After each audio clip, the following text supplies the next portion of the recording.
What's up, independent agents? Are you driving your clients off to the carrier self-servicing platforms after the sale just to minimize your service demand?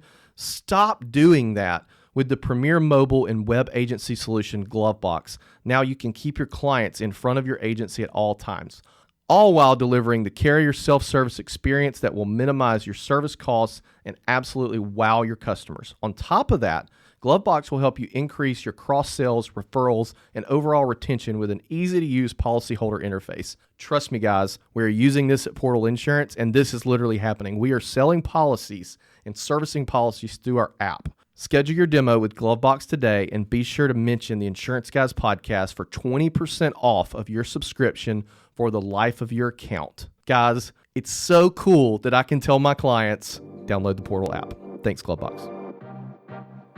Insurance agents from around the world, welcome to the Insurance Guys podcast, powered by GloveBox. God, I love GloveBox. My name is Scott Howell, your fearless host and leader, insurance agency owner and insurance evangelist for I Protect Insurance and Financial Services, based out of Huntsville, Alabama.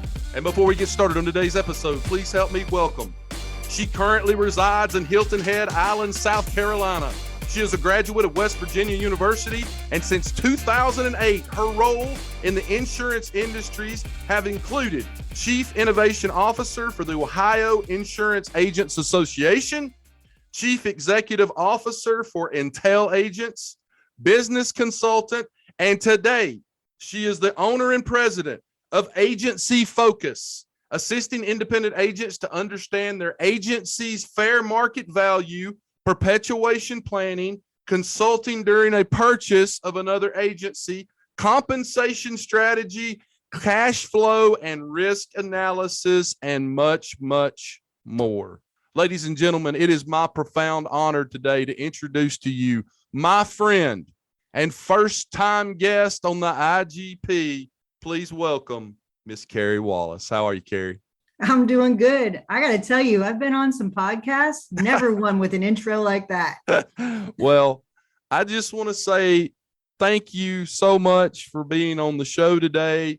I have really enjoyed getting to know you and listening to you up in Hartford, Connecticut. The very first time I heard you, were you on a David Carruthers podcast way back when? A year or two ago, probably.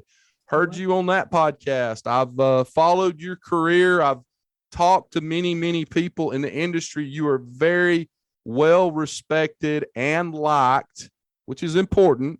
Got to kind of have both of those in the insurance industry. Before we get started today, Carrie, our mission on this podcast is to help the 250,000 insurance agents out there in the United States of America to row their boat a little closer to that lighthouse, so that they can live the life that they deserve to live and have the freedom to live that life. And so what I task all of our guests with on the podcast is to give out information on this show that they can learn and grow.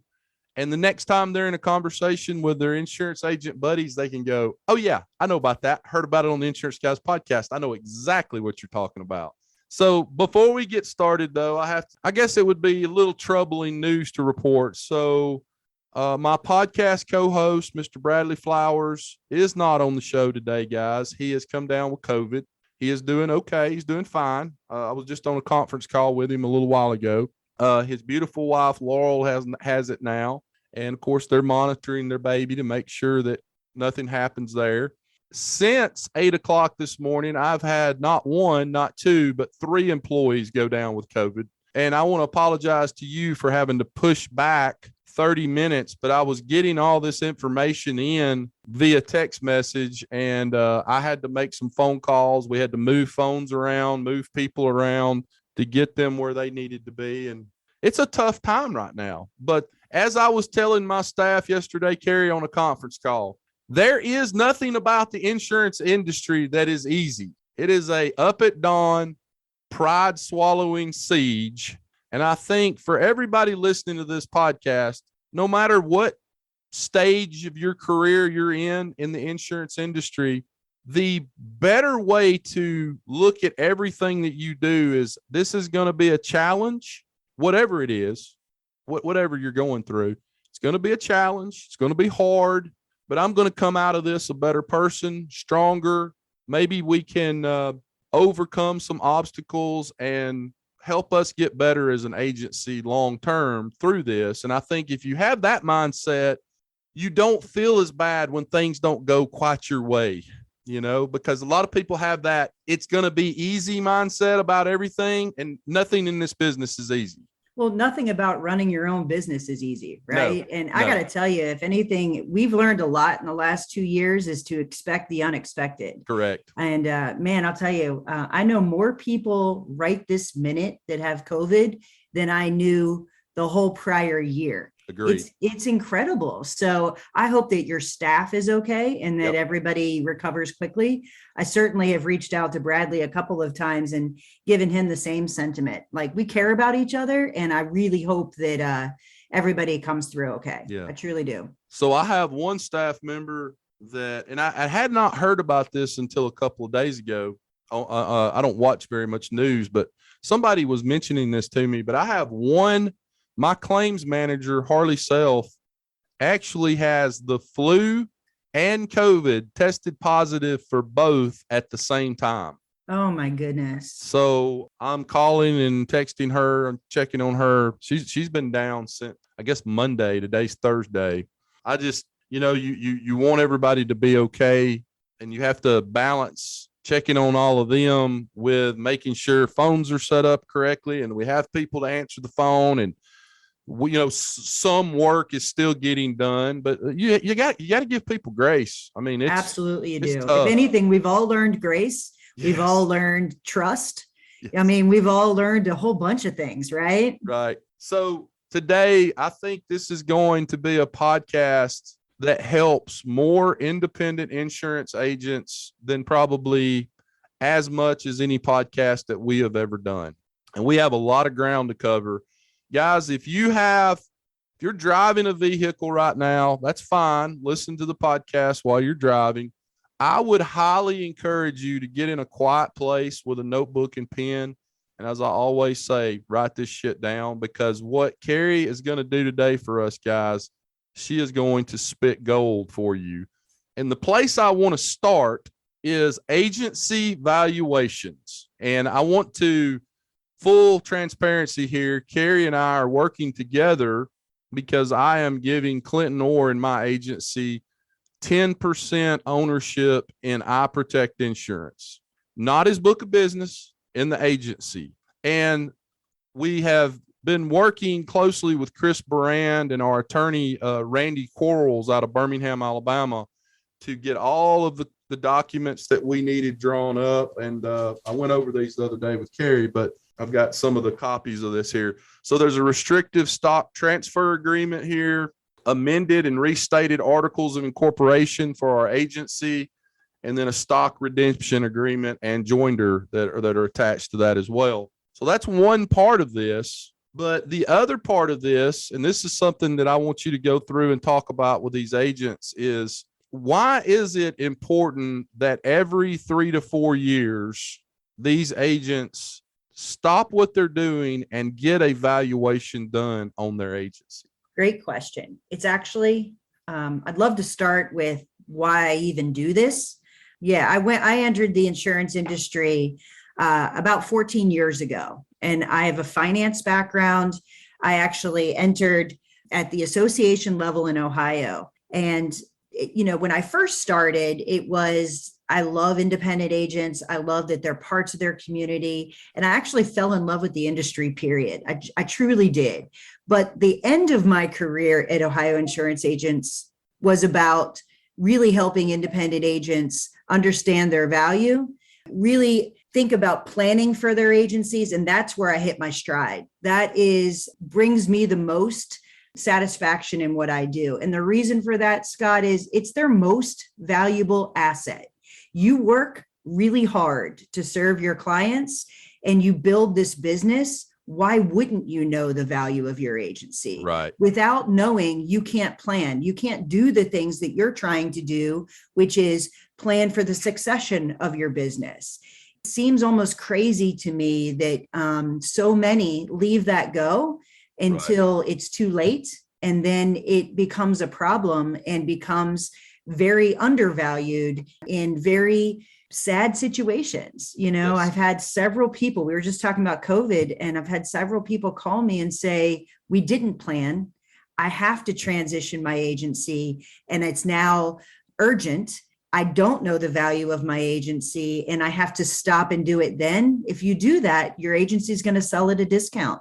Right. And I just can't stress your largest asset. You should take the time to know what it's worth and build a plan around it. That's really the core. Now, we talked about this up in Hartford, Connecticut, and I mentioned it earlier. You made the comment while you were speaking to our 50 or so agents that were up there that this needs to be done every, I believe you said 3 to 4 years. And then also talk about, because there are going to be some agents listening to this right now that maybe they've only got, I don't know, $1 million in premium on the books right now. And they're thinking to themselves, well, hell, I don't need to do that. I'm 28 years old and I'm not going to sell my agency for 20 or 30 years. Right. What is the importance of when to get it done from a, here's where we are, premium size, and then why is it important to get it done every 3 to 4 years? I know it's probably because of some of what you just said. Absolutely. Yeah. But number one, know your baseline where you're starting, because the value of your agency is one bit of information that you get from going through the process. The other things that you get are, what are the benchmarks I should be thinking about in my agency? As an entrepreneur, there's no rule book. When you become an independent agent, if you go from the captive to independent, no one hands you a book and says, this is how you run an independent insurance agency. Exactly. Well, when you go through a valuation, it makes you look at every part of your agency and think about, how am I allocating my resources to salaries? How am I allocating it to my rent? How am I investing in technology and marketing? And you get a baseline of what the benchmarks are, right, how you can drive profitability, and really think about, how do I want to run my business? So in many ways, a valuation becomes a business planning tool, which is the reason I entered. I can't wait to help agents plan for their agencies and know where to invest, what to do, and also where are they over investing and where do they need to right the ship so they give themselves some room to do what they want to do. Right. So that's number one. And that moves and shifts as you write more business and as you grow, those benchmarks move and shift. And, your carrier mix changes. We talked about it yesterday. Your carrier strategy changes over time, and the risk associated with that changes over time. So the 3 to 5 years is, as you grow, you want to get a litmus test of, where am I now? What have I improved? What could I still do? And what are those things that I should be aware of where I can mitigate my risk? I can actually continue to grow the value of my agency. And what are those benchmarks that I should be thinking about? So what you just described is really an insurance agency is a living, breathing thing that is fluid and always changing. And that all of that's true. Every bit of that's true. I mean, as you go through your benchmarks of years, 1 year, 5 years, 10 years, 15 years, 20 years, you always look back and you go, oh my gosh, what in the world were we thinking? Or, man, I remember when we used to do that. Now we don't do any of that. So that's always, all that's changing. Yeah. And so think about it. When you are a scratch agency or a startup and you get to the mark of having $500,000 in revenue or $1 million in revenue or 1.5, that business looks and feels different. You start adding different staff at different points. So doing it once 20 years ago when you were 500 in revenue is irrelevant when you have grown to 2 million in revenue, 2.5 million in revenue. You want to make sure that you're really business planning for every stage of your agency's life cycle. And when you talk about, if you were a brand spanking new independent agent, just opened your shop up, right? Yep. When would you, with the experience that you have, when would you think about maybe getting a valuation done on your agency? So if I was a startup agency, I wouldn't start with maybe a valuation. I would start with someone give me what those benchmarks that I should be thinking about as I'm making the decisions on technology and agency management system, all those things that you have to decide at some point.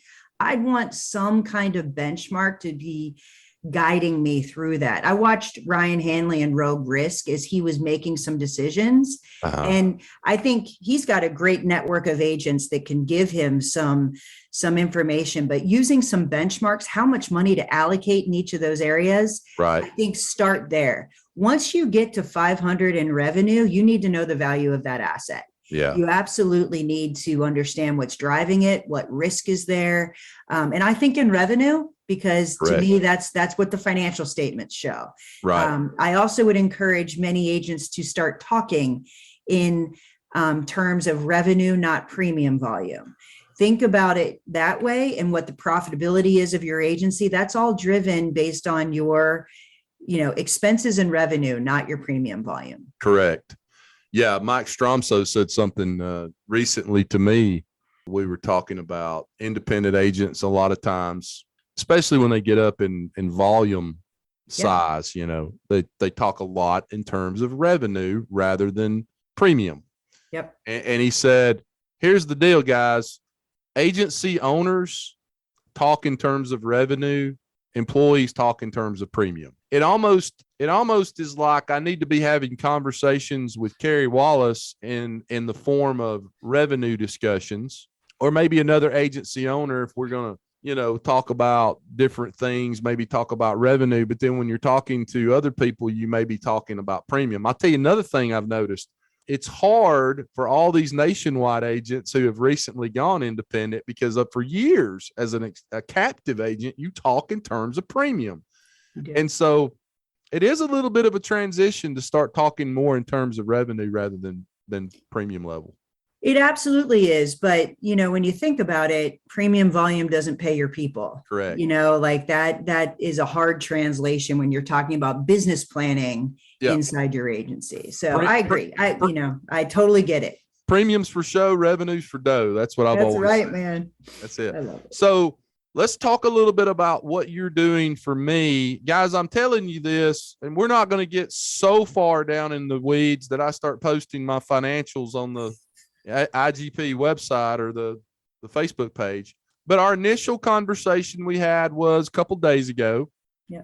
And we talked about starting the valuation process for iProtect Insurance. Now, I'm giving these guys some insight here that if they want to come to you or someone else in the industry and talk valuation of your agency, what they can expect that they're going to need to hand over to you. And it's a lot of data, guys. But remember what I said at the beginning of this podcast, anything worth doing, it's going to be challenging. It's not going to be something you can pull together in 30 minutes. It's going to be a little bit of a process, which, by the way, goes right back to what you were saying at the beginning of this process. When somebody calls you and they say, I need a valuation done and I need it by Friday. And you're like, that can't happen. It's not going to happen. Right. Oh, heck no, absolutely not. So here's what you can expect. Scott's describing, we had a conversation, and I would encourage you, if you're going to find out the value of your agency, you want to talk to someone who's going to get to know your agency. Mm-hmm. They are not one size fits all. And I will tell you that the data that I ask for is very similar in every agency. But if I don't get to know you, I won't know what questions to ask. Correct. So we had a conversation where I got to know, I sat down with Scott and Clint, and we talked about things like, how long have you been in business? What is the structure of your agency today? What is the mix of business that you write today? What do you write in personal lines? What do you write in commercial lines? Do you have any niches? Spend a lot of time on, do you specialize in a certain niche? Yep. And that actually is where many agencies see great growth. They become an expert in a niche. I think you guys have definitely established your agency as an expert in an area, but it also can create risk. If it's a volatile niche, it could actually drive your losses up. It could also be something difficult for someone to purchase and be able to retain that business. Correct. So not all niches are created equal. Correct. I have to know what that is in order to know what information to ask you for. Yep. I asked you about your staff, Yep. about how you run your agency, who writes the business in your agency. Do you have any key players that would be putting your agency at risk if something happened to them? So we'll want to know concentration in any niche, with any producer, any line of business. Those are the kinds of things that I want to get a feel for. And then I ask you for data. I mean, there's a big list of data. So we look for your financial statements. Yep. That is your profit and loss statement, your last balance sheet for 5 years is ideal. Yep. I want to see your tax returns. Yep. I want to see any contracts that are in place with the agency. Are you part of a network cluster alliance? Again, that would change your ability to sell your agency based on those contracts you have in place. It could also strengthen that agency. If you're part of a network cluster alliance, you might have contingency agreements that are beautiful and cause your contingencies to be more stable than the average agency. Correct. So those are some things that we ask for. But honestly, it's a process where once I get the data, I have more questions that I spend time with you and understand your agency. So then it's truly a reflection of your agency, not just what the numbers told me, because the numbers don't necessarily tell me the whole story. So every single agent listening to this right now, I'm channeling them through me. Okay. Every agent that's listening to this, all I do is I channel their questions, and sometimes we'll be talking and then something will just pop in my head. And I think there was some insurance agent in Indiana that was just thinking about that, and they channeled that into my brain. Here's what every agent out there is thinking right now. Carrie, how much does it cost for you to do an evaluation for my agency? Because I know that's what they're thinking. Like, what is this going to cost? Heck yeah. And I'm open about that.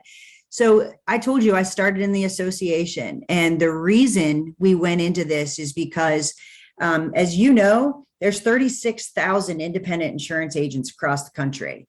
80% of those independent agents are 1.25 million and below in revenue. Correct. Which means they weren't getting valuations. They were buying and selling their agencies based on a multiple of revenue. And the reason I know this is the association wrote their E&O, and we could see the transactions happening, and it was sad. It's super sad. In many cases, they were selling their agency at a huge discount. Sometimes people were overpaying. It's just terrible. So we actually built this consulting service to serve that 80%. We wanted to make it as affordable as possible. And I still believe that. I want to make sure every agent has the ability to know their value. So I charge $3,000 to get an agency valuation unless you're over 2 million in revenue. And at that point, we have a conversation about the complexity of your agency, and we go from there. Correct. I remember when I said that in Hartford. Do you remember when I was asked that question and what the reaction was in the room? Yeah. It was like, oh my gosh, that's all? Hell, I'll do that tomorrow. You know, and I think the guy that was sitting beside you, and I can't remember his name, really nice gentleman that sat in front of me in class. He was up there with you when y'all were talking. Keith Savino. Yeah. Yes. He kind of side-eyed you, and he was like, that's all you charge for this? I'm pretty sure he called me cheap. And Yeah, I tried not to take it personally, but Right. I'm pretty sure he used the word cheap. Yeah. That's exactly right. So I want to make it accessible as possible. And when we entered the marketplace, the average rate was anywhere from $8,000 to $10,000, which really priced people out of the marketplace. Right. My point is the actual number or range of number, because I don't give you a number. I give you a range as the value of your agency. I give you the low and high. I tell you what the multiple it is, and it is a multiple of Ebitda, which we should break down what Ebitda is. We are. But my point is the actual number isn't the punchline. It's the things inside the report that tells you how you compare, and the business planning that can lead you to, that I think is incredibly valuable. I want every agency to have that. Yeah. I think through this process with you that I'm going through, it's going to uncover some great things. It's probably going to uncover some things that you say, Scott, you need to work on this. This needs to get better. What I love about it is it strengthens my knowledge of agency valuations, and then also conversations that I may have in the some cases not too distant future, and in some cases the distant future, about either buying an agency or selling my agency. Because then, like right now, I have an agency that I just started preliminary talks with about purchasing their agency. And I told you, and here again, we go down another road of you helping me be my consultant during that process to pull together their data to try to understand, okay, Scott, I don't want you underpaying for this. I don't want you overpaying for this, but this is what this is worth. And I think that is just mind blowing in terms of protecting me from possibly making a bad decision. And I know it's happened before where people overpay for an agency and sometimes they underpay. And so I think it'll help me in a lot of different areas in our agency here.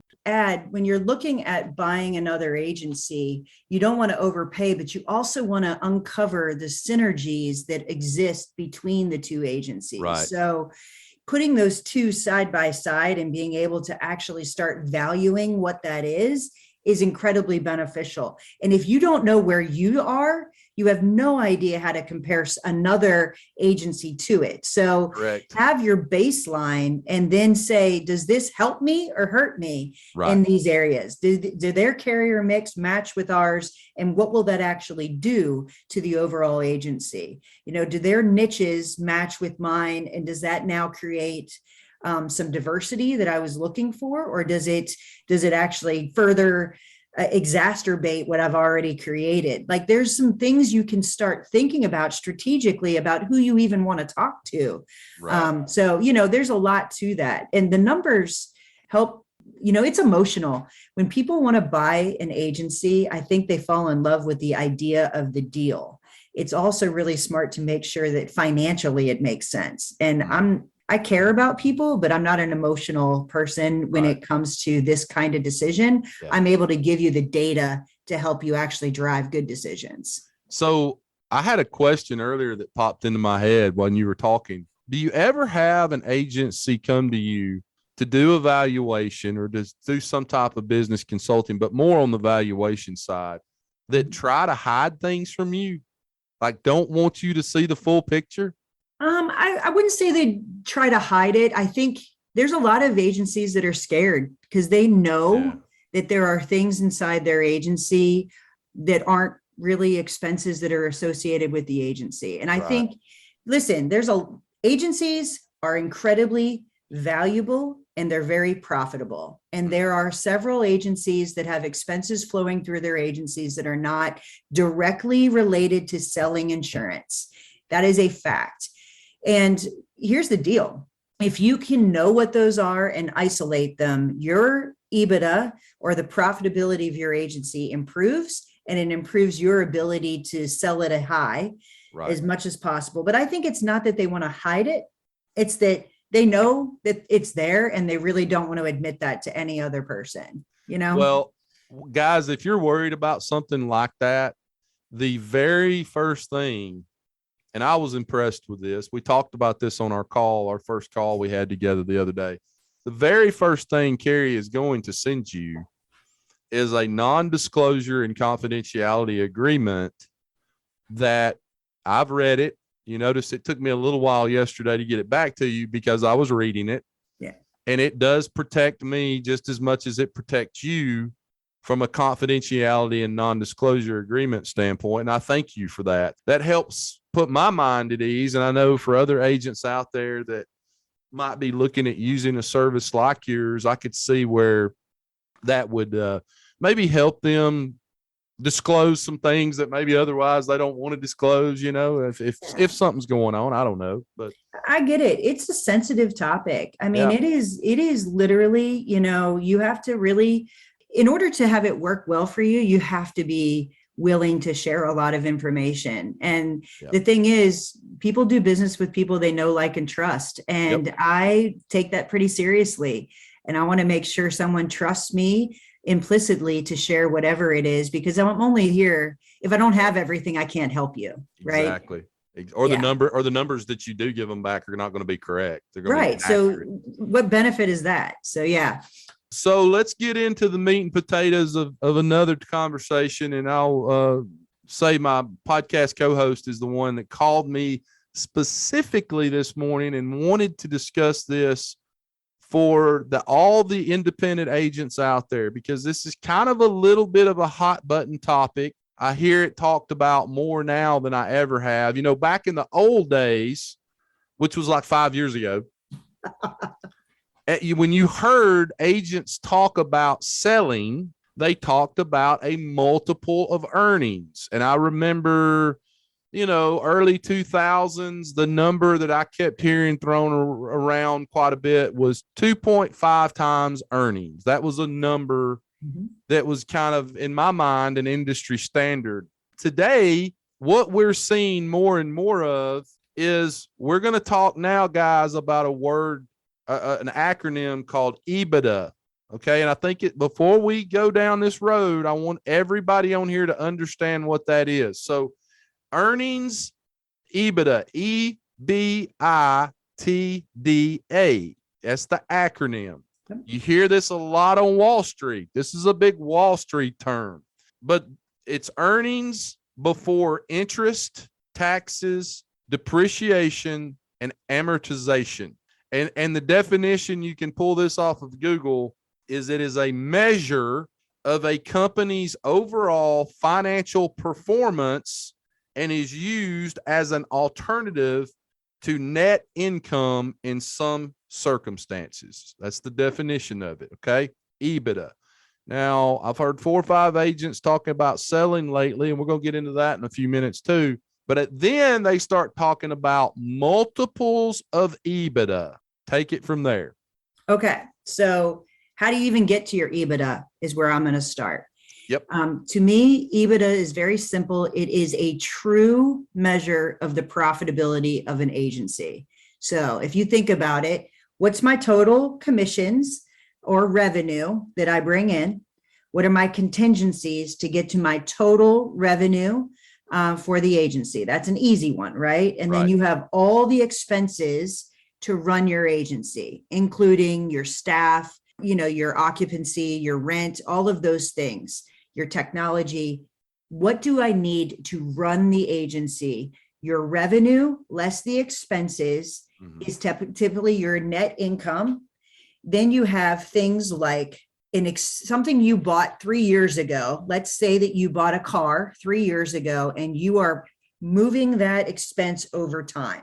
You're taking that expense over time. The cash actually left 3 years ago for that car. It's sitting on your balance sheet. You're amortizing or depreciating it. It's not a true operating expense in that year because the money's gone.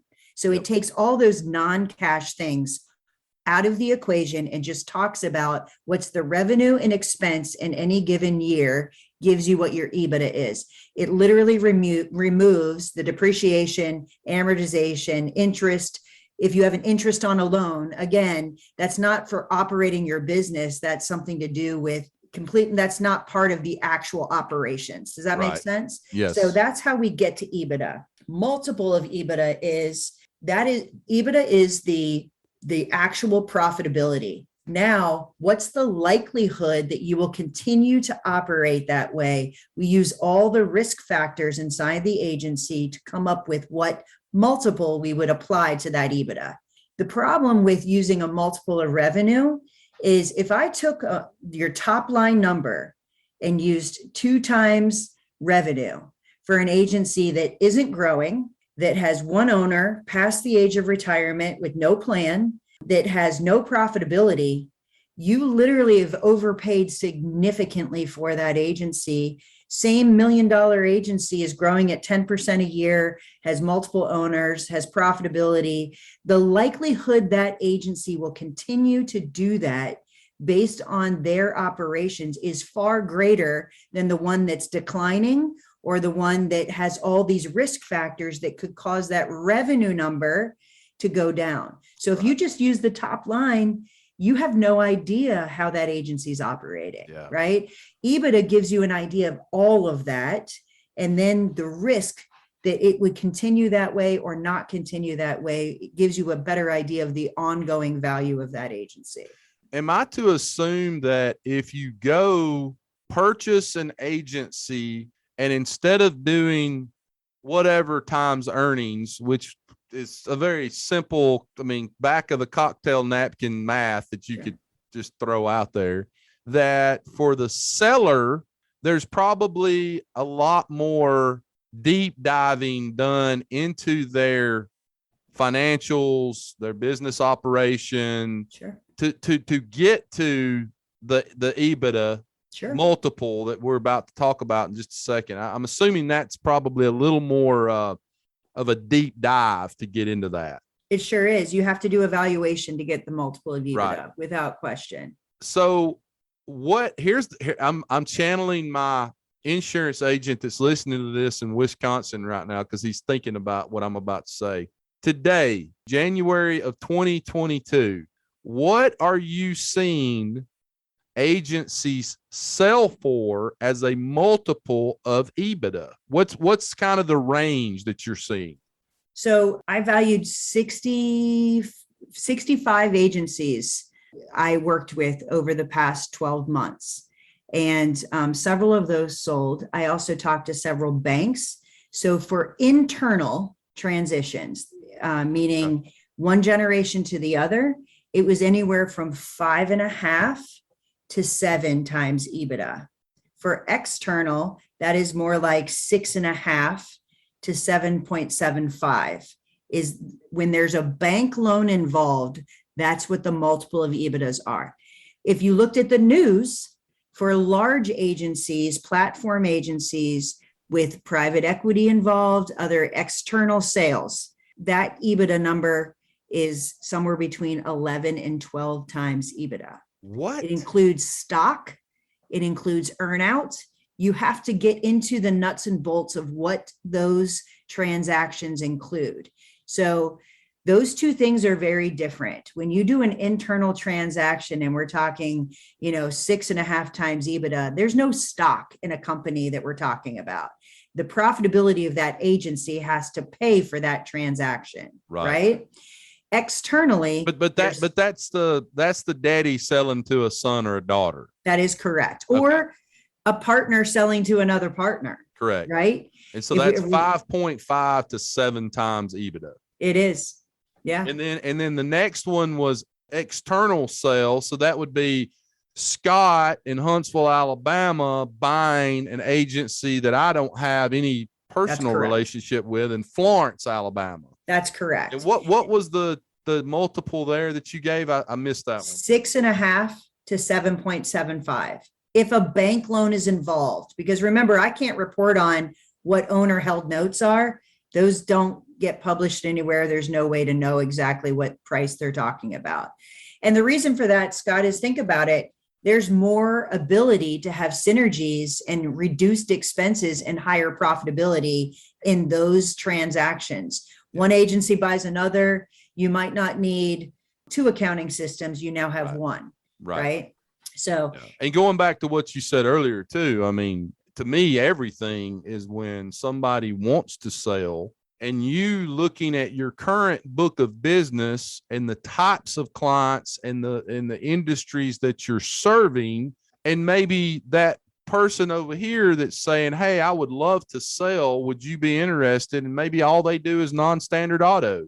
Well, we don't do non-standard auto. So right out of the jump, this ain't going to work. That's not what we do. That's not our culture. That's not who we are. Nothing wrong with it. I know people that are flying Bell helicopters and Gulfstream airplanes that sold non-standard auto insurance. It is a very lucrative business. I'm not trying to throw off on it. I'm just saying it's not what we do. And so going back to the beginning of this podcast, and you talked about that, you said, look, Scott, first thing you got to figure is, are these cultures aligning? I know for me, like for the agency that I've just kind of started talking to, there's a couple of carriers that they have that are blue blood, A++ rated carriers that we don't have, that I would love to have in our stable of carriers. So that right there would be something that might interest me in buying an agency, I do know where I thought you were going with this. So I guess if I were buying an agency, if I'm an agency owner and I'm thinking about acquiring, and knowing that a seller,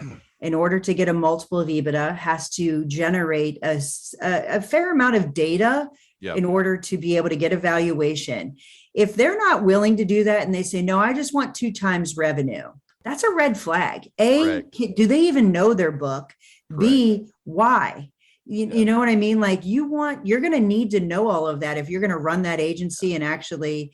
So in my mind, it's almost a blind trust to do a multiple of revenue versus get in and understand it, or you're not even able to evaluate some of the things that we're talking about. And the person that's leery of that is someone who thinks they're not going to be able to get 2 times the equivalent of 2 times revenue using an EBITDA multiple. So probably that agency isn't run very well. Right. So, in my mind, it behooves everyone to just know what the deal is so you can make a great deal rather than, again, fall in love with the deal and just do it because we all want to grow by acquisition. Right. That's not the best move. I couldn't agree with you more. I think it's a little bit like buying a lemon for a car. Or somebody's like, yeah, just, I'll take this for it and you just pay me cash. And it's like, exactly. What's wrong with that damn car? Something's wrong with it. I mean, it's almost this too good to be true type scenario. Plus, I mean, going in 2 weeks, figuring out how to finance, however you finance it, whether it's owner financed, and we hadn't even gotten to that, or a bank loan, and just stroking a check in 2 weeks, and you hadn't looked at loss runs, you hadn't looked at the carrier mix of business, you haven't done financials, and they're just like, no, I don't want to do any of that. I don't want to pull those reports. You just buy it. And I'm like, nah. Red flag, walk away. Yeah. So the last one that you mentioned, and I'm just trying to go over this for these agents, you said platform was selling at 11 to 12 times EBITDA. Go back through these agents, because I don't know that I fully understood what you were talking about. When you say platform, tell me what that means. So that means your premium or your revenue is 5 million or above. Okay. So we're talking about large agencies. These are the things they get reported. They're in a different class. I think, unfortunately, when you read the headlines in our industry, you can see all kinds of information about what's happening with private equity money here in buying agencies. Private equity is dipping down less than that, but those are the reported transactions that are occurring. And they don't necessarily apply, again, to that 80% that I'm talking about that's 1.25 million and below. You're never going to see those multiples because you don't have the volume in order to, unless someone's trying to get into a niche that you have, an area that you have, an area of the country. There's a reason why they're paying a premium, but that's not the typical multiples that you see in an average agency. You see those in much larger agencies and brokers. That would be from a premium standpoint. Remember, guys, well, let me say 2 things. Number one, she's talking about premium size of probably 50 million or more in premium. So that's right. The big boys. Big. The big boys. Now, one thing I want to make sure these agents did not misunderstand you earlier. I heard what you said, but if they're like me, they need things repeated 2 or 3 times. She has said twice now that 80% of independent agents in America, agencies, are at 1.25 million in revenue, not premium or below. Not premium. Yeah. Or below. 1.25 million in revenue or below. I believe that. That sounds like an accurate amount. Yeah. That's based on, and that's consistent. And that is the majority of who we're talking to. And I think it's the underserved that are buying and selling agencies as a multiple of revenue, using that rule of thumb, sometimes leaving a lot of money on the table and sometimes getting way overpaid. But I think those are the people I'd love to serve and get them to the next level and be able to business plan. Well, hopefully we're that agency, right? One other thing I want to say to everybody, guys, write this shit down. When Carrie speaks of the term revenue, correct me if I'm wrong, you're talking about gross revenue. Those are all of the commissions and all of the money, the profit sharing, whatever you're getting that's flowing into the agency on a, I guess, is that December to December or December Annual to January? basis, yep. Yeah, annual Mhm. business. Yep. Your gross revenue, not net, gross revenue. Correct. That's So correct. now, next question. I got lots of questions because I'm channeling through all these agents that have all these questions, and they're that's jumbled up in my mind right now. But so let's go back to the external multiple for EBITDA, Mm-hmm. 6.5 to 7.75 multiple Yep. for a sales price, for a Yep. purchase price, excuse me. What if it's owner financed? What if the owner says, hey, I don't want to pay taxes on this stuff? With a one-time hit, don't borrow the money from the bank. You just pay me out over a period of 3 years. It happens, Scott. How does that Sure. change? Does that change anything, or is that just? Here's the thing. It becomes really difficult to owner finance as an agency gets higher, because that is being financed through what the agency profitability is. So Right. if let's talk about one agency to the other. If it's owner finance, that owner is taking on the risk that that new owner is going to be able to perform and satisfy that loan. It is a double risk, right?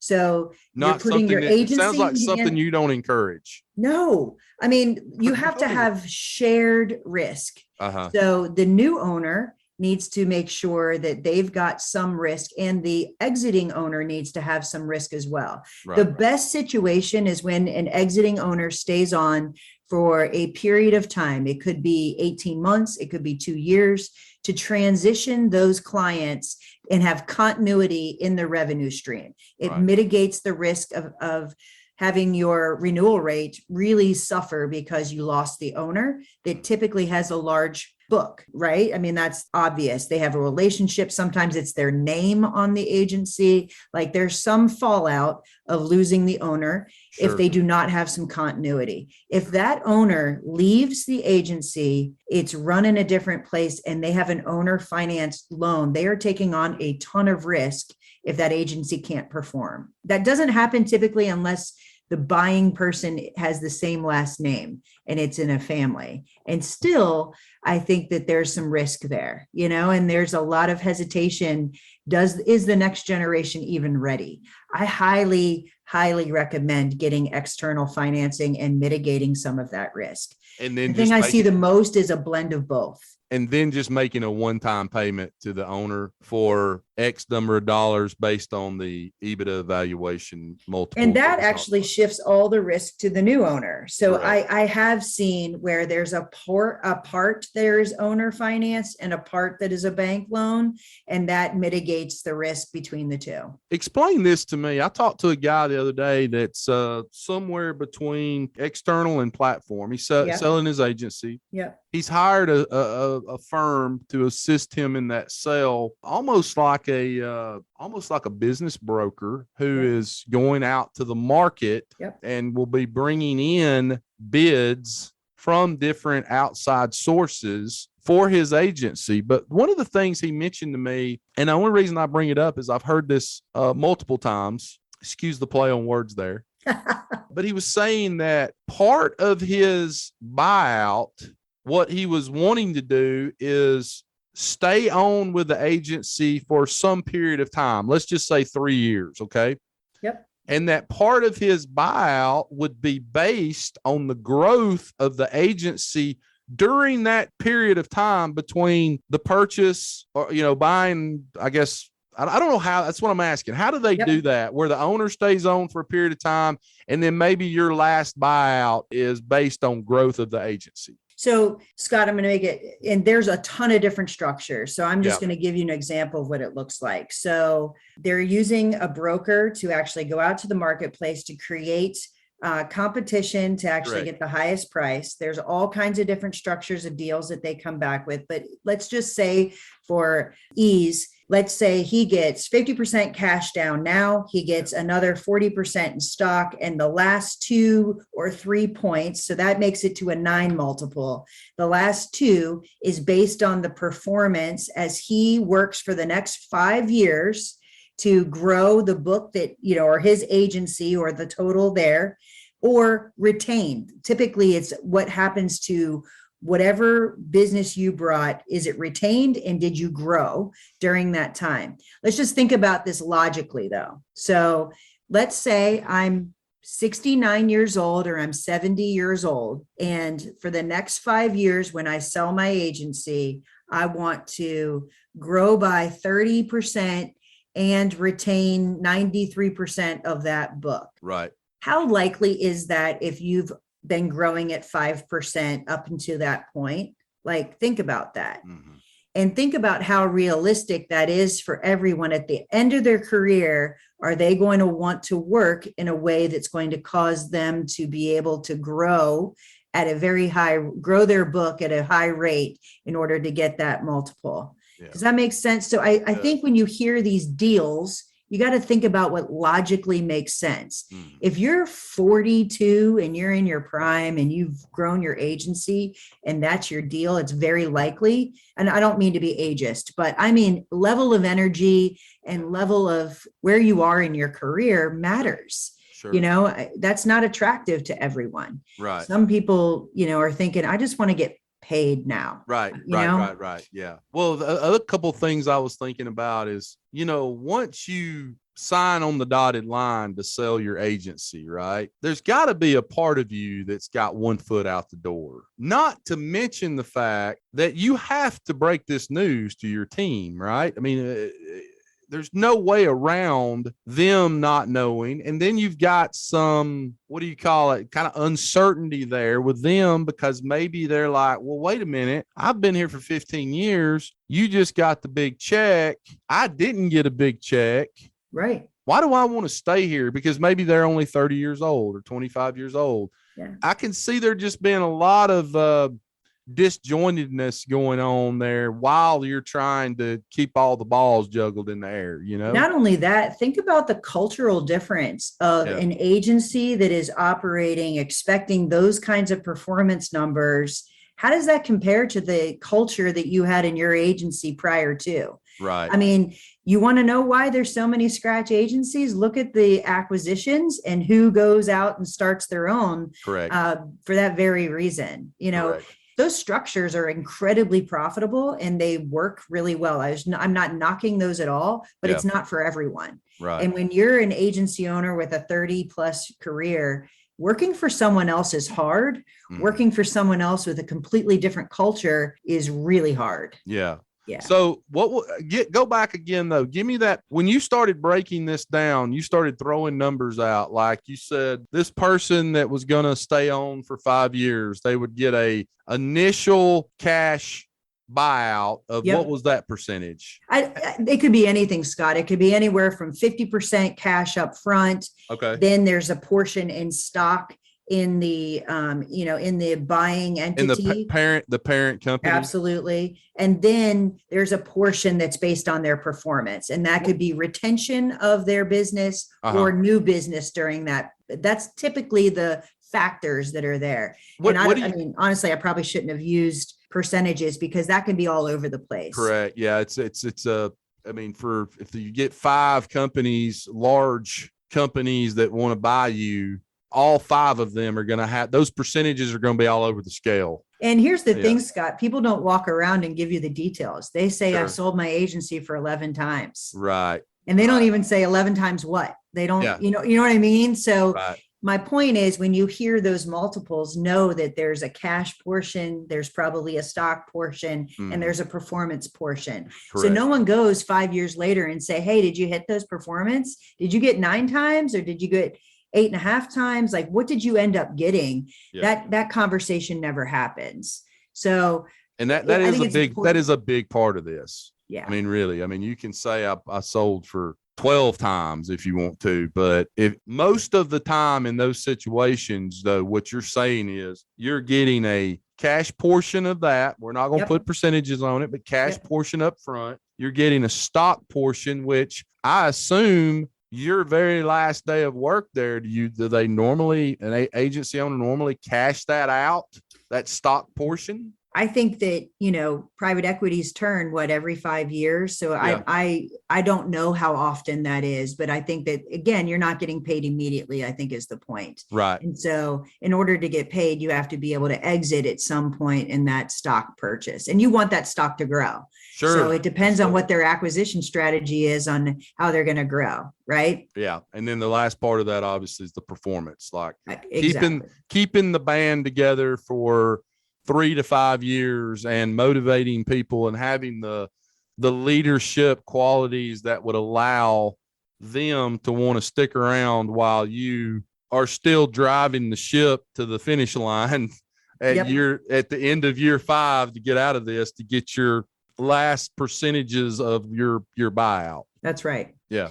So let's end this podcast with a question that I asked you 2 days ago. And I said, gosh, I wish that was on the podcast. That needs to be on the podcast. I said to you, I have seen another pandemic of agency owners selling out. I mean, I could go down the list right now, but I don't want to put anybody on, call out right now, because they may not want people to know that they've been bought out. But it seems like kind of a pandemic of a lot of agency owners, if not selling out, at least looking at what that looks like. Why do you think there is such a influx or really outflow of agents selling their agencies now and consolidating their agencies? I think there's a lot of factors in play there, but when you ask me that question, the first thing that comes to mind is our industry has changed, and it was changing.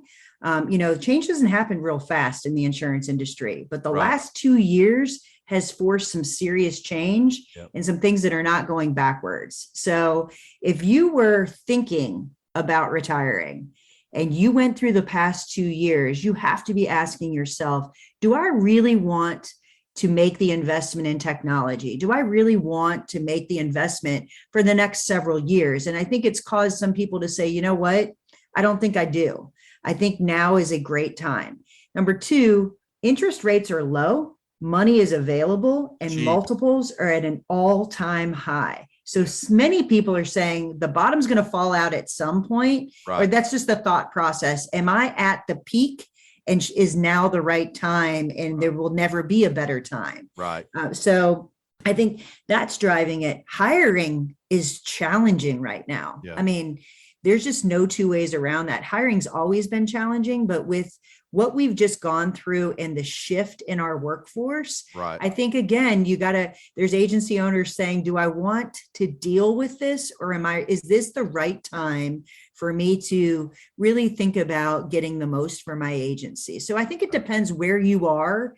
Yeah. If it excites you and these have been your best 2 years, you are on acquisition mode. You're looking for anyone who's ready to do that. And if you're in the other side of that saying, listen, I had an incredible career here, this might be the right time for me, I think it's polarized those agencies significantly. No, I would agree with everything that you just said. The one thing that has concerned me personally over the last couple of years, I've never purchased an agency, or really, I've had a few conversations kind of like we're doing right now, but it's been a little bit discouraging because there's so much private equity money out there, and then individuals who are willing to pay these multiples that I know I couldn't pay them. I don't think I could. It's a little bit discouraging for somebody that's just run of the mill, got a pretty good size agency, but certainly not, one of the platform agencies, as you mentioned earlier. It's a little discouraging for me, because I'm like, these people probably don't even want to talk to me, because there's people out there offering 11 to 12 times multiples of Ebitda. But remember, those multiples aren't being offered to everyone. And we started this with, there's 36,000 independent insurance agents across the country, right? Right. 80% of them are how big?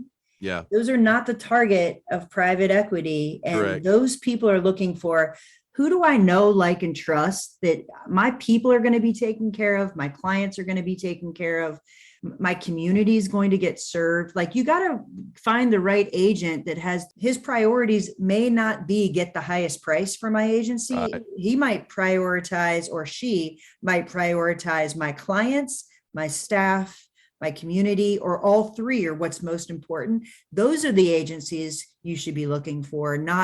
You're not competing with private equity in my mind. You're competing for, how do I run my agency, and what other agents are looking for the future for their clients once they're ready to go, because it's their legacy. Yeah, right.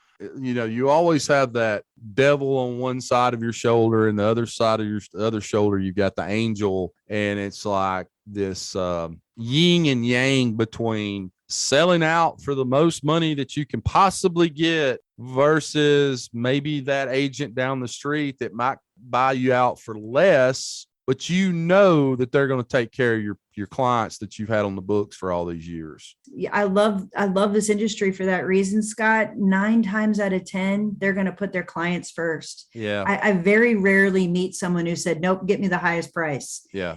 I just got to tell you that. And it's why I love what I do. Yeah. People want to do what's right. Yeah, I would agree. I think most agents that I know would probably choose option 2 of selling to somebody, maybe for a little less money, but they know is going to take care of them, and somebody down the road that they can, come in, go in, see, make sure everything's going well, and they've known them for a while. That's the other challenge with buying an agency over the years is sometimes those purchases back in the early 2000s up till the last few years, it just takes cultivating that relationship over 2, 3, 4, 5 years, letting them know that whenever they do get ready, you won't be interested, and then getting to know them over the years and building a relationship till it's time for them to sell.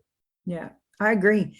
But, I have to say, I'm super inspired by the fact that there's more agents that are still thinking that way. Right. And, that's the beautiful part about our industry, that, agents truly care about what they do. Right. And therefore, they don't want to get robbed, but they absolutely want to do the right thing. And I think they need to have the right information to find out what that right thing is. Carrie, before we go, give these agents your contact information. I know how busy you are, but I'm sure that if you can help them, if you have time to help them, you would love to do that. So give them your contact information while we're on here. We'll put this in the show notes as well. Yeah. So my website's agencyfocus.com, and my email is Carey at agency-focus.com.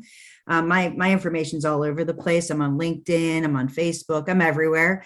And so I'd love to help anybody who's looking to know their value. Is there anything that we did not discuss today that you really felt like we needed to let these insurance agents know? So you said it. We could probably talk for 4 days about this. There's no 2 ways around that. The only other thing is I would tell you is know your value, and then be able to plan with it. Don't think about it as the end. It's the start of something. Right. It's truly the start. And if I could leave you with that, like, it's a business planning tool that helps you start to think about how to run your business like a business and really invest in your business. How long does it normally take for an agent like myself who's working with you on this valuation of our agency? How long does it take a normal agent to get you everything you need to get back what I need? So it really depends on the agent and the system that they have and the staff that they have in order to gather that information. But that could take anywhere from, a week to a month, and how motivated they are to get this done. Or how busy they are. Exactly. And then my time frame typically takes anywhere from 3 to 4 weeks once I receive all of the information. Right. And I encourage people to send it to me as they get it. So therefore I can review it and ask additional questions to speed up the process. Sure. Okay. Carrie, thank you. It's a pleasure. I appreciate you being on the show today. And as I end every episode, guys, rewards come from action, not discussion. Get your ass out from behind that desk today. Go out into the big bad world. Make money for your family, for your wife, for your husband, for your kids' college fund, and for your parents that are struggling out there. Go make money for them. Get that multiple up as high as you possibly can and go live the life that you've always dreamed of living. That's my hope and my wish for each one of you today. Write good business for the agencies that you represent, and write good business for the companies that you represent. Carrie Wallace, you have a open invitation at any moment to come on the podcast. I'll take you up on that, my friend. I enjoy talking to you for sure. And by the way, I forgot to even talk about this. One City World Tour, Denver, Colorado, January 20th and 21st. Carrie Wallace will be there to talk about what we just discussed on this podcast and much, much more. Hope everyone will join us there. Thank you so much for you guys being a part of our family. We love each and every one of you, and we'll see you back here real soon. Take care. Thanks for listening to the Insurance Guys podcast. If you need to know more about me, or you need to get in touch with Scott, you can always reach me at theinsuranceguyonline.com or email me at scott@iprotectinsurance.com. And if you need to get in touch with Mr. Bradley Flowers, go to portalinsurance.com or email him at bradley@portalinsurance.com. Guys, we love you. We thank you so much for listening to our show and being a part of our family. And we look forward to seeing you again next week on the next episode of the Insurance Guys podcast. Take care.